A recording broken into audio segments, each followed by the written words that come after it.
قربانی کا تصور صرف دین اسلام میں موجود نہیں ہے، یعنی صرف امت محمدیہ میں اللہ صاحب الصلاۃ والسلام صرف اس امت میں قربانی کا تصور موجود نہیں ہے، یہ تصور شروع سے چلتا ہوا آ رہا ہے۔ قرآن مجید میں آدم علیہ السلام کے دو بیٹے حابیل اور قابیل کی قربانی کا ذکر موجود ہے کہ سارا واقعہ آپ نے علماء سے سنا ہوگا، دونوں بھائیوں نے اپنے اپنی وہ قربانی پیش کی جس بھی انداز میں۔ ایک آدم علیہ السلام کے ایک بیٹے حابیل، اس کی قربانی کو وہ آسمان سے آگ نازل ہوئی تو اس کو جلا دیا، کھا گئی، پھر وہ رنجشیں پیدا ہو گئی، جس طرح پھر وہ قتل و فساد کا سلسلہ جاری ہوا۔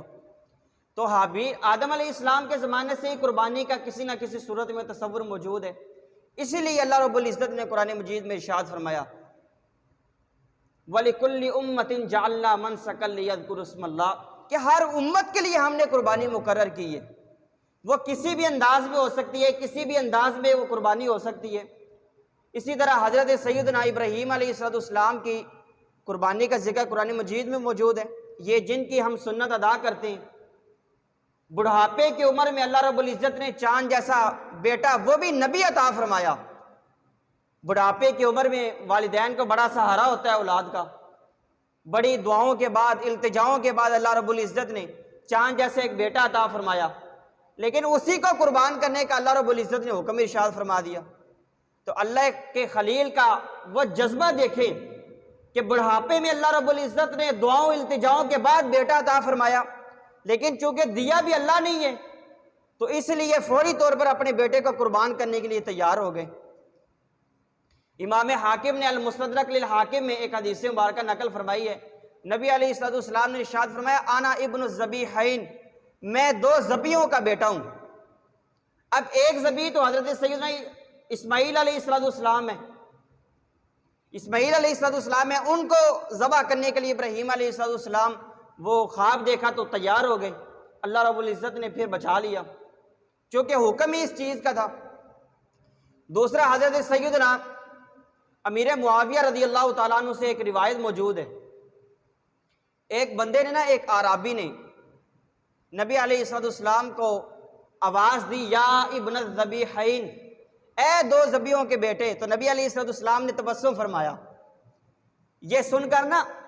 اب امام حاکم نے جو المستدرک میں روایت بیان فرمائی اس میں نبی علیہ السلام نے خود فرمایا انا ابن الذبیحین، میں دو ذبیحوں کا بیٹا ہوں۔ اس روایت میں الفاظ موجود ہے کہ اعرابی نے آواز دے کر پکارا یا ابن الذبیحین، اے دو ذبیحوں کے بیٹے۔ تو حضرت سیدنا امیر معاویہ رضی اللہ تعالیٰ عنہ سے پوچھا گیا کہ اس سے کیا مراد ہے؟ اب ایک کی تو صراحت موجود ہے اسماعیل علیہ السلام کی کہ وہ اللہ کے راہ میں قربان کرنے کا حکم ملا تو ابراہیم علیہ السلام تیار ہو گئے۔ دوسرا امیر معاویہ رضی اللہ تعالیٰ عنہ، انہوں نے وضاحت فرمائی کہ جب نبی علیہ السلام کے دادا جان حضرت سیدنا عبد المطلب رضی اللہ تعالیٰ عنہ،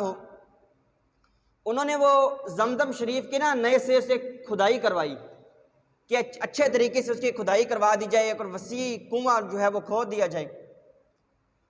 اب وہ کچھ آزمائش آ رہی تھی، انہوں نے منت مانگی کہ اگر یہ میرے لیے معاملہ آسان ہو جائے، اس کنویں کو کھودنا آسان ہو جائے اور خیریت کے ساتھ میں اس کنویں کو کھود پاؤں، یہ کام پائے تکمیل تک پہنچا دوں، تو میں اپنے ایک بیٹے کو اللہ کی راہ میں قربان کروں گا۔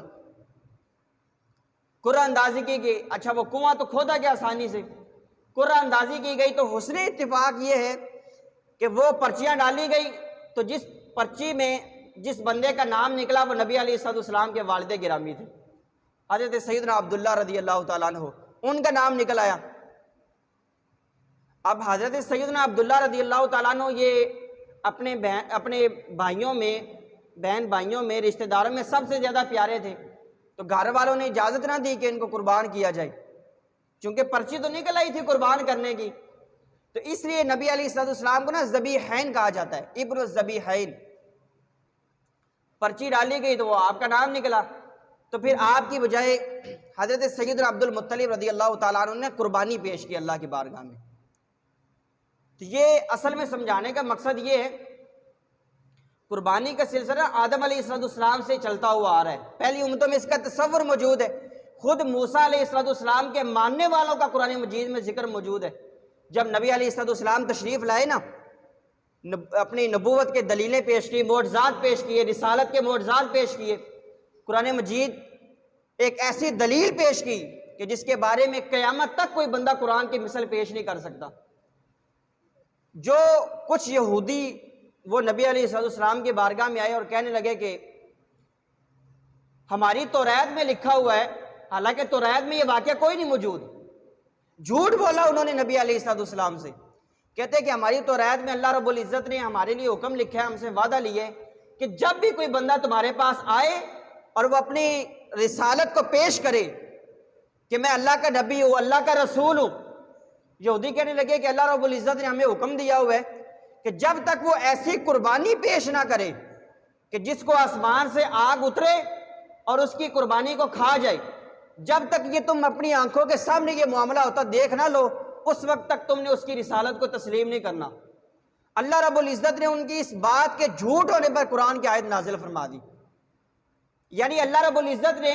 یہ نہیں فرمایا کہ پہلے انبیاء تو یہ معجزہ پیش ہی نہیں کرتے تھے، اس چیز کا رد نہیں فرمایا کہ اللہ رب العزت نے بنی اسرائیل کے جو انبیاء تھے وہ اس طرح کا معجزہ پیش کر کے گئے ہیں، انہوں نے قربانیاں ذبح کی ہیں، آسمان سے آگ اتری ہے، وہ کھا گئی اس کو۔ ان کے اس بات کا جواب نہیں دیا، یعنی ان کی اس بات کو یہ نہیں کہا کہ تم نے جھوٹ بولا ہے، میرے تو کسی نبی نے بھی یہ معجزہ پیش نہیں کیا۔ اللہ رب العزت نے اس بات کا جھوٹ بیان واضح کر دیا ان کا کہ تم نے یہ جھوٹ بولا ہے کہ میں نے تم سے کوئی وعدہ لیا ہوا ہے یا تم کو اس چیز کا حکم دیا ہوا ہے، تو توریت میں تو اس چیز کا کوئی حکم نہیں ہے۔ اللہ رب العزت نے فرمایا میرے پیارے حبیب، اگر یہ اس طرح کی دلیل مانگتے ہیں کہ آسمان سے آگ نازل ہو، قربانی ذبح کی جائے، وہ اس کو کھا جائے، تو پھر ذرا یہ بتائیں کہ تم نے اپنے پہلے انبیاء جنہوں نے یہ معجزے پیش کیے تھے ان کو بے حق بلا وجہ تم نے شہید کیوں کر دیا؟ اگر تم اتنے ہی سچے ہو کہ قربانی تمہارے سامنے ذبح کی جائے، آسمان سے آگ اترے اور اس قربانی کو کھا جائے، تو جن انبیاء نے یہ معجزہ پیش کیا ہے تم نے بلا وجہ ان کو شہید کیوں کر دیا پھر؟ یعنی ان کی اس بات کا وہ باطل قرار دیا گیا کہ بنی اسرائیل کے انبیاء نے معجزہ ضرور پیش کیا ہے، لیکن اللہ نے توریت میں کسی قسم کے اس چیز کا وعدہ نہیں دیا کہ کوئی نبی اگر اس طرح کی دلیل پیش نہیں کرتا تو اس کی نبوت اور رسالت کو تسلیم نہ کیا جائے۔ تو یہ اس طرح کے واقع معاملات یہ موجود ہیں کہ شروع سے یہ سلسلہ جو ہے وہ چلتا ہوا آ رہا ہے۔ سلیمان علیہ السلام کی قربانی کا ذکر موجود ہے بذات مجمع الزوائد میں امام حیثمی نے لکھا ہے کہ سلیمان علیہ السلام نے جب وہ بیت المقدس کی تعمیر کو مکمل کروایا تو آپ نے اللہ کے بارگاہ میں قربانی پیش کی، دعوت پیش کی، جانور ذبح کیے۔ تو یہ سلسلہ قربانی کا وہ ہے وَلِكُلِّ أُمَّةٍ جَعَلْنَا مَنسَكًا لِيَذْكُرُوا اسْمَ اللَّهِ، یہ شروع سے چلتا ہوا آ رہا ہے، ہر امت کے لیے کسی نہ کسی صورت میں قربانی موجود ہے، اس امت کے لیے بھی قربانی کا حکم موجود ہے۔ لہذا ایک مسلمان ہونے کی حیثیت سے ہمارے لیے یہ حکم ہے کہ ہم بڑی فراخ دلی سے جو مال اللہ نے ہمیں دیا ہے اور جو بندہ صاحب نصاب ہے اس پر یہ لازم ہے کہ بڑی فراخ دلی سے اللہ کی بارگاہ میں اپنی قربانی کو پیش کر دیا جائے۔